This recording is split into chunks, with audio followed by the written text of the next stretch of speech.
골로새서 1. 전포괄적인 그리스도의 구속사역. 골로새 교회.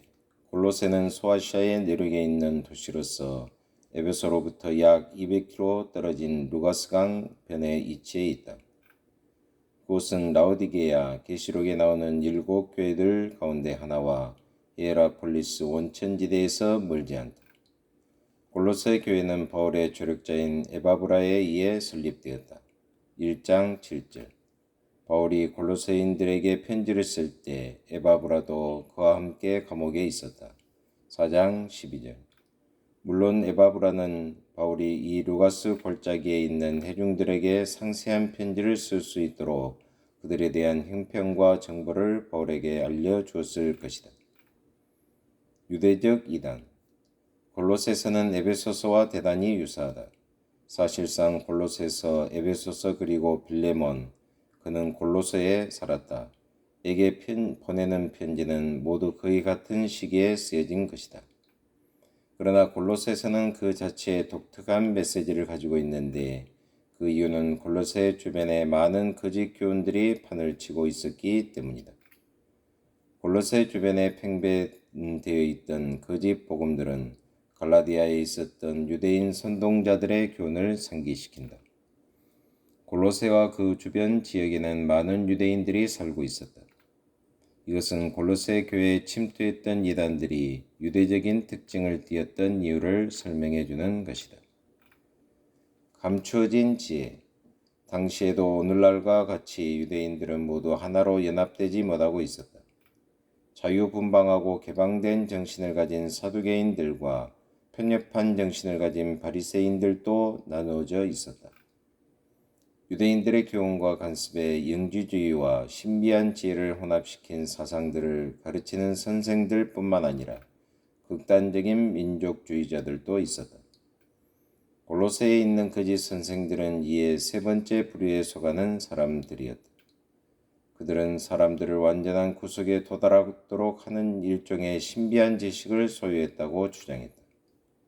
높은 수준의 이러한 지혜를 얻기 위해서는 금욕적인 규칙을 준수하여야 하는데 어떤 음식은 삼가야 하며 어떤 날에는 금식을 해야 한다고 가르쳤다. 3장 16절 이하. 역시 할례는 매우 중요한 간섭으로 간주되었다. 2장 1절 이하. 뿐만 아니라 천사들이 중재자들로서 구원사에게 있어서 중요한 역할을 담당한다고 보았다. 이것은 아마도 그 천사들이 대적하는 영들의 목전에서 우리에게 도움을 주는 존재라고 생각했기 때문이었을 것이다. 18절. 그리스도인들은 유대인들 가운데 아마 유행하던 천사 숭배의 관습을 따르도록 강요받았던 것이다.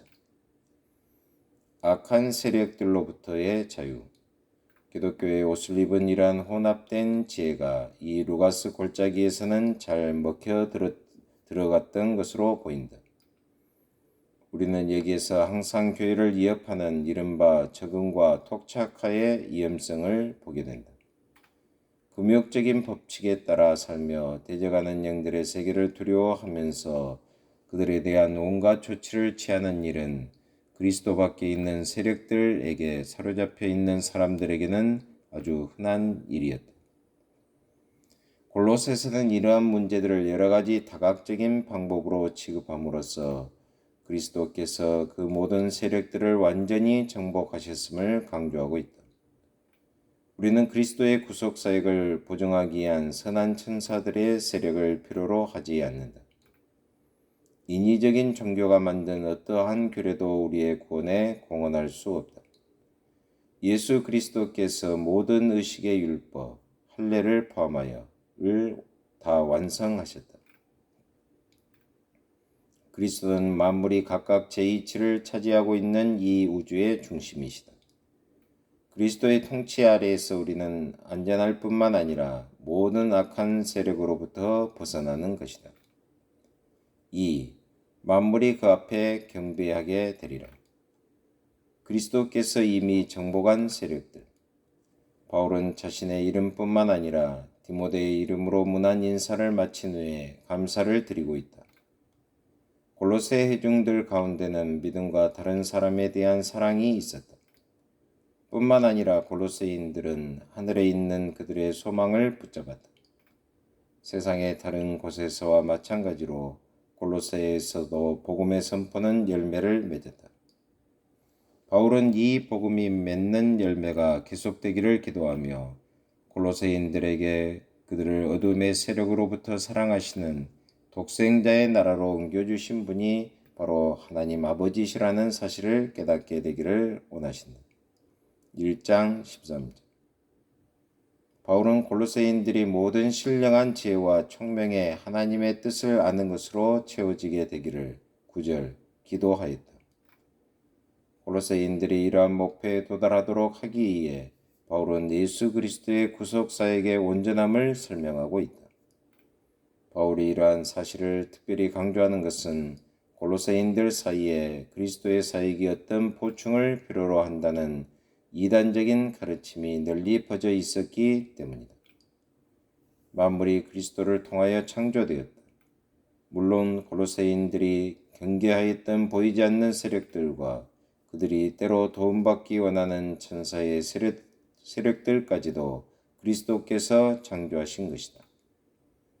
만물이 그에게 창조되되 하늘과 땅에서 보이는 것들과 보이지 않는 것들과 혹은 보좌들이나 주관들이나 정세들이나 권세들이나 만물이 다 그로 말미암고 그를 위하여 창조되었고 1장 16절.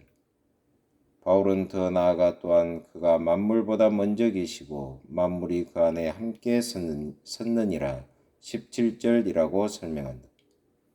십자가의 죽으심을 통하여 주님은 그 모든 세력들을 정복하고 무력하게 만드셨다. 만물이 주님을 통하여 하나님과 화목하게 된 것이다. 1장 19절 20절. 구주를 본받음. 이러한 권세를 가지신 분이 바로 교회의 머리이시다. 1장 18절. 교회는 오직 주님을 통하여 하나님과의 화목 관계를 회복하였다. 이것이 바로 이방인들에게 계시된 복음, 비밀 또는 감추어진 진리이다. 이 복음을 위하여 바울 역시 고난을 당해야 했다. 만일 거기에 보충하거나 완성해야 할 것이 있다면 그것은 다른 종류의 것이다. 그리스도의 남은 고난을 그의 몸된 교회를 위하여 내 육체에 채우노라. 1장 24절.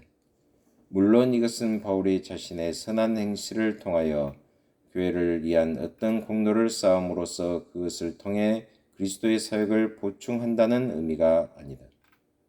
사실상 골로새서 전 내용은 그러한 주장을 거부하고 있다. 그렇다 바울은 자신이 교회의 중임을 선언하고 있다. 그는 이방인들에게 어떠한 것도 보충하지 않는 순수 복음 그 자체를 전함으로써 왕국 사역에 있어 자신의 구주의 본을 따르고자 하였다.